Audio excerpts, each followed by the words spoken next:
A continuación vamos a desarrollar la actividad 5, la ley y la justicia. Reciba un cordial saludo, docente Julián Bonilla. Presento a mis compañeros integrantes del grupo, Germán Andrés Gómez Blandón, Blanca Lilia González, Jenny del Pilar Marroquín y quien le habla, Luisa Fernanda Viana Vázquez. A continuación vamos a empezar a desarrollar la actividad en donde vamos a abordar las 5 preguntas dispuestas en la actividad siguiente. Para poder comprender un poco sobre la tesis sobre la democracia que expone la Escuela Austriaca de la Economía, voy a hablar un poco sobre uno de los representantes más importantes de esta escuela, quien fue Karl Menger, 1840-1921, el cual establece el individualismo metodológico como pilar. La economía debe analizarse desde las acciones y valoraciones de los individuos, no de agregados o clases. También aborda la teoría del dinero como un bien que surge espontáneamente del mercado. Habla sobre la teoría del valor subjetivo. El valor de un bien no está determinado por el trabajo ni por factores objetivos, sino por la utilidad que le asigna cada individuo. El marginalismo es el valor que se determina por la utilidad marginal. ¿A qué se refiere? A la utilidad del último bien consumido. Y el individualismo metodológico, el cual hace referencia sobre el análisis económico que debe partir de las acciones individuales. Los principios fundamentales de la escuela austriaca encontramos el enfoque en la acción humana. Esto quiere decir que toda teoría económica, según esta visión, debe basarse en el hecho de que los individuos actúan buscando un objetivo. El segundo es la defensa del libre mercado y la propiedad privada. Los austriacos creen que el mercado libre, sin intervenciones del Estado, es el mejor sistema para coordinar la producción, distribución y consumo. Apoyan firmemente la propiedad privada. Es esencial para el cálculo económico y la libertad individual. Cada persona, al actuar libremente, contribuye a un bienestar general. El tercero es la crítica a la intervención y al socialismo. Esta escuela critica fuertemente al Estado intervencionista y al socialismo porque distorsionan, según ellos, los precios y eliminan los incentivos correctos. Rechazan el uso de modelos matemáticos rígidos en la economía. A diferencia de otras escuelas económicas, los austriacos dicen que es un uso excesivo de matemáticas y que esto es una ciencia social, la cual no es una ciencia exacta. Y por último, hablan sobre el énfasis en el tiempo, el conocimiento y la incertidumbre. Esto significa que los modelos que asumen conocimientos perfectos o equilibrio no son realistas.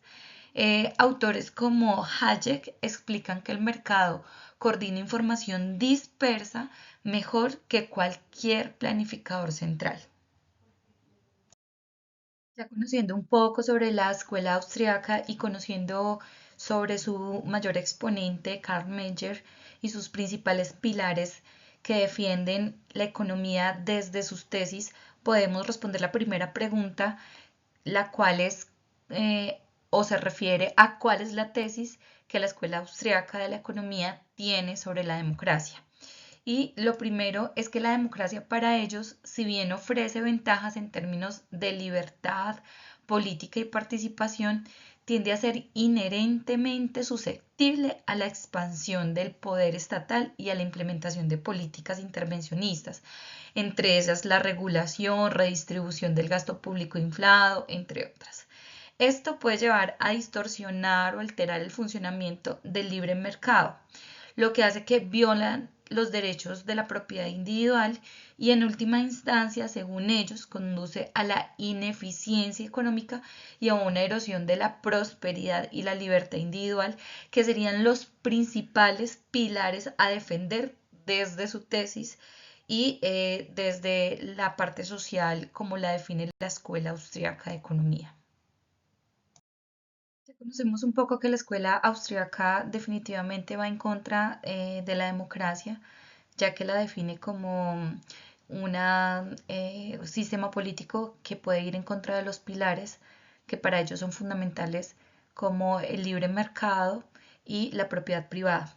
Pero vamos a profundizar sobre los pilares o mejor sobre los argumentos que ellos tienen para definir la crítica hacia la democracia. La primera, ellos hablan de unos incentivos políticos que tienen pues como para ofrecer bienes o beneficios a grupos de votantes, entre ellos como subsidios, programas sociales o regulaciones favorables a ciertos sectores a cambio de votos y por supuesto pues eso implicaría una fuga de dinero por parte del Estado. La segunda es la tiranía de la mayoría. Ellos asumen que la democracia se basa en el gobierno de las mayorías. Los austriacos, especialmente sus ramas más libertarias, como la de Murray o Hans Hermann, exponen y advierten sobre el riesgo de que las mayorías impongan su voluntad sobre las minorías, especialmente en lo que respecta a los derechos de la propiedad y a la libertad de la economía. Esto puede influir en una violación de los derechos individuales y una forma de coerción, según ellos. Otro de los problemas que ellos hablan es el problema del conocimiento del cálculo económico, en donde ellos asumen que los planificadores están en manos de burócratas que carecen del conocimiento y que pueden llevar a decisiones sobre la economía que pueden llevar a malas asignaciones de recursos y a la ineficiencia en un sistema económico. Adicional, la inflación y la manipulación monetaria. Los gobiernos demócratas a menudo recorren a la expansión monetaria. ¿Eso qué quiere decir? A la impresión de dinero.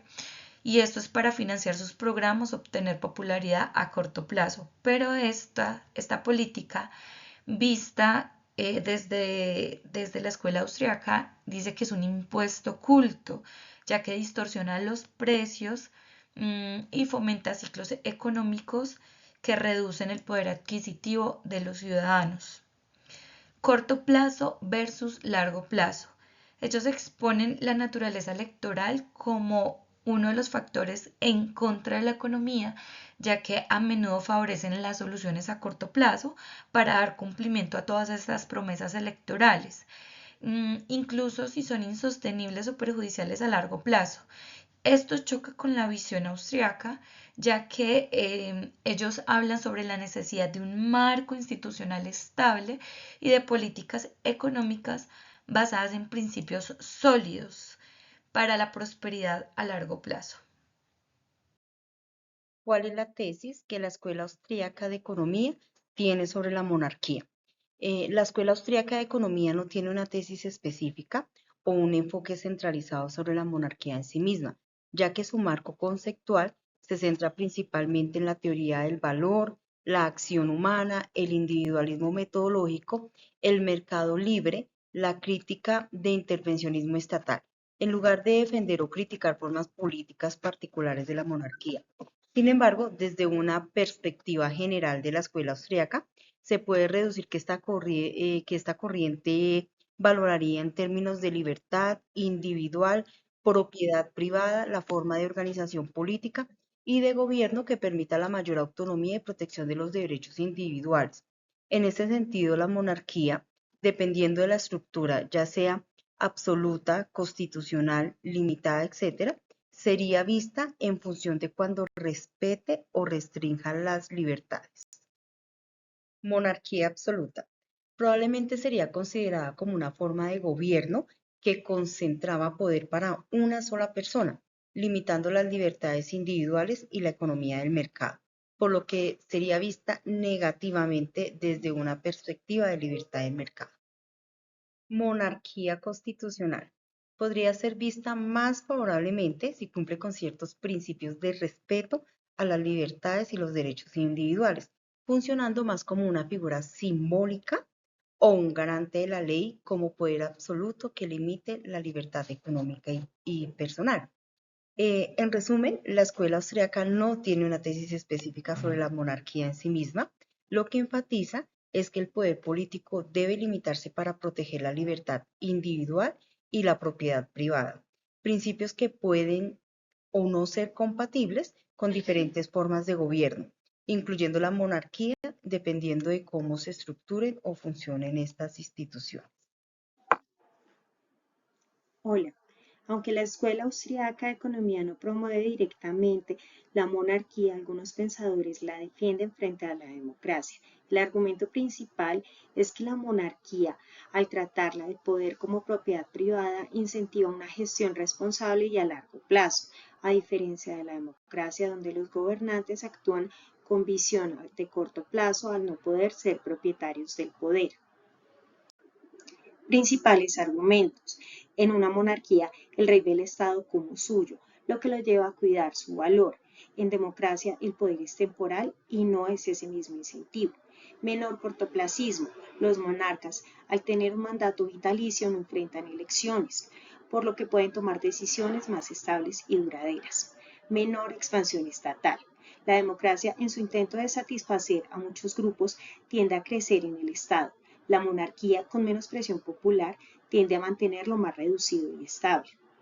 Estabilidad institucional. Al haber continuidad hereditaria, la monarquía ofrece mayor estabilidad política y evita cambios bruscos, polarización y populismo.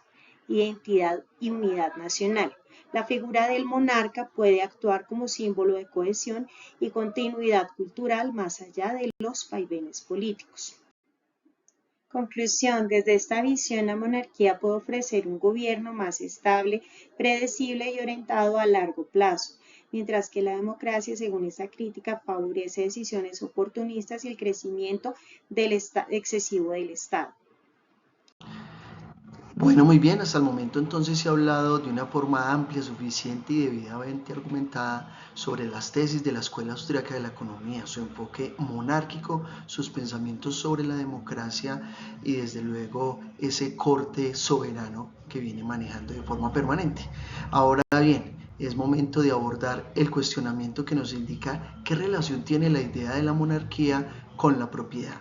Y en ese sentido podemos abordar entonces que es un tema central de la filosofía, una política de la edad moderna, donde entonces aquí se empiezan a identificar dos grandes elementos. Por un lado, entonces, continuamos con la monarquía que tiene como eje central el poder concentrado, la soberanía. Y desde luego ya empezamos a abordar otro elemento que se identifica como la propiedad privada. Y allí tenemos los derechos de los individuales, no solamente visto desde los bienes, sino también desde la libertad y desde la vida. Ahora bien, ¿cuál es el punto de relación? Es el equilibrio de poderes, cuando ya el derecho individual adquiere esa posibilidad de ejercer un gobierno, de ejercer una soberanía y de ejercer un manejo. Si bien durante la Edad Media prevalecía la monarquía, caracterizado principalmente por el ser dueños de grandes extensiones de tierra para llevar el usufructo o el aprovechamiento económico. Entonces en este momento prevalecía la figura de propiedad del Estado o estaba el feudal que tenía grandes extensiones de tierra pero que finalmente hacía parte todavía de la monarquía. Llega entonces el momento de la edad moderna o la modernidad, donde hubo el surgimiento del naturalismo o iusnaturalismo, donde se identifica que las personas tienen derecho natural a las propiedades, a la tierra y al usufructo precisamente de esos territorios que se tienen. Entonces, producto de ello, uno de los elementos más referentes de la edad moderna es la propiedad privada, y vista desde el concepto de poder acceder a tierras y que la soberanía del gobierno, la monarquía realmente y legítimamente establecida está en el deber, en el compromiso de proteger a la sociedad y de proteger sus bienes, su vida y su libertad. En este contexto entonces vemos cómo cada vez cobra relevancia la propiedad privada como forma de disminuir el poder a la monarquía y desde luego la monarquía como forma de relegar o dejar un poco más ese poder en manos de la sociedad. En el estudio, en el análisis de esa evolución de la propiedad privada, que básicamente se dio entre la Edad Media y la Edad Moderna, también hubo protagonismo de grandes pensadores. Uno de ellos es John Locke, 1632-1704, que tenía dentro de sus premisas: la propiedad privada es un derecho natural que precede a la formación de la sociedad política. Es un representativo del justnaturalismo, que tiene dentro de sus postulados: cada individuo es dueño de su propia persona y fruto de su trabajo. Primer elemento. Segundo elemento: principal fin del gobierno y la monarquía es preservar la propiedad y vista desde una integralidad, como aquellos derechos que tienen la sociedad y sus ciudadanos a poder ejercer libremente el derecho a sus bienes, a su vida y a su libertad. Otro de los postulados es: la propiedad privada es un límite al poder de la monarquía. De alguna manera se establecía que al la sociedad tener propiedad privada, tener libertad y tener ese derecho a la vida íntegra y autónoma, le van a restar derechos al poder monárquico. Finalmente, entonces, vamos a encontrar que el gobierno que no cumple con estos preceptos de propiedad privada pierde su legitimidad. Entonces, si esto bien era muy fuerte en la Edad Media, en la Edad Moderna se caracterizaba por el defender las propiedades y las libertades de cada uno de los individuos de la sociedad. Otro de los grandes pensadores que nos encontramos que aborda la propiedad privada, encontramos a Thomas Hobbes, que es un contraste a lo que establecía John Locke. Si bien John Locke establecía más la democracia, desde el corte de Thomas Hobbes se habla más de la monarquía y esa autoridad, ese derecho, ese privilegio que tiene la monarquía o la soberanía para ejercer el dominio sobre sus territorios. Bajo este concepto entonces se manejan dos elementos: el estado de naturaleza, no hay propiedad privada, guerra de todos contra todos. Nuevamente hace hincapié, hace fuerza sobre el concepto de la soberanía y que todo le pertenece o al manejo y al dominio del Estado.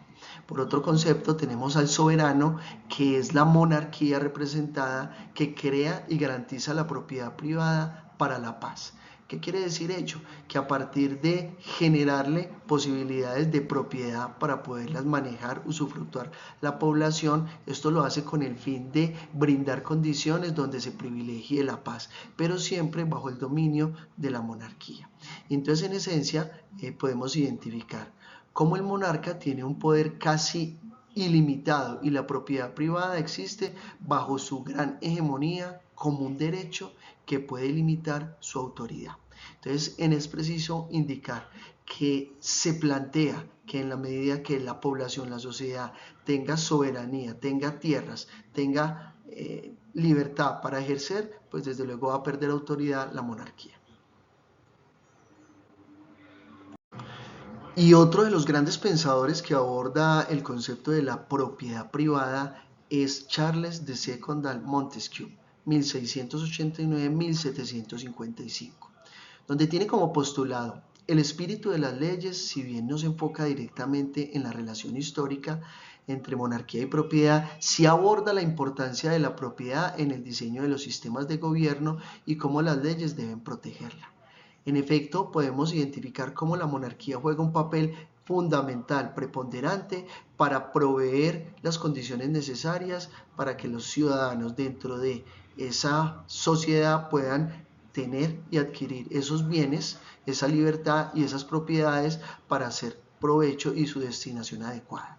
Dentro de sus preceptos podemos establecer que hay una preocupación por la libertad y seguridad de los ciudadanos, protección de sus bienes. Un buen gobierno debe garantizar la estabilidad de las leyes y la seguridad de la propiedad por fomentar la libertad y el bienestar. Entonces, en ello podemos identificar cómo ya tenemos un enfoque más democrático, pero siendo democrático también la monarquía prevalecía en generar las condiciones necesarias para que esa población viviese en paz, teniendo sus libertades, pudiendo tener sus propiedades, teniendo sus bienes y que pudiese ser protegido. Para finalizar entonces este apartado se pueden establecer como conclusiones de ese relacionamiento que puede haber entre la propiedad y la monarquía, donde podemos encontrar dos grandes pensadores o exponentes. Por un lado vamos a encontrar a John Locke, que establece más el enfoque democrático, y por el lado vamos a hablar de Thomas Hobbes, que establece más un sentido monárquico. Se abre el debate sobre los límites de poder estatal y la importancia de los derechos individuales. Estamos vinculando cada uno de los postulados, pero siempre pensando en la propiedad y cómo la monarquía va cediendo autoridad para que la propiedad privada pueda tener surgimiento. Entonces, por un lado vamos a encontrar John Locke, derecho natural debe ser protegido por la monarquía. Ahora bien, Thomas Hobbes nos establece creación del soberano, un medio para preservar el orden. Entonces establece que los derechos privados deben estar sometidos a consideración del soberano, siempre con el fin de prevalecer el orden. Una teoría moderna propone que la monarquía se caracteriza por una visión del Estado, donde la propiedad privada debe ser parte de la monarquía, del manejo. Pero finalmente entonces se abren otras dos vertientes. Por un lado nos establece el fin principal del gobierno era la protección, la vida, la libertad y los bienes. En el otro contexto vamos a encontrar la monarquía ha estado históricamente ligada a la propiedad de la tierra en el sistema. Entonces podemos observar cómo hay un relacionamiento, pero finalmente la monarquía desde la Edad Media hasta la Edad Moderna ha venido cediendo esa autoridad, esos dominios, para que surja la propiedad privada como una manera de expresión de la sociedad, de protección de las libertades y la vida.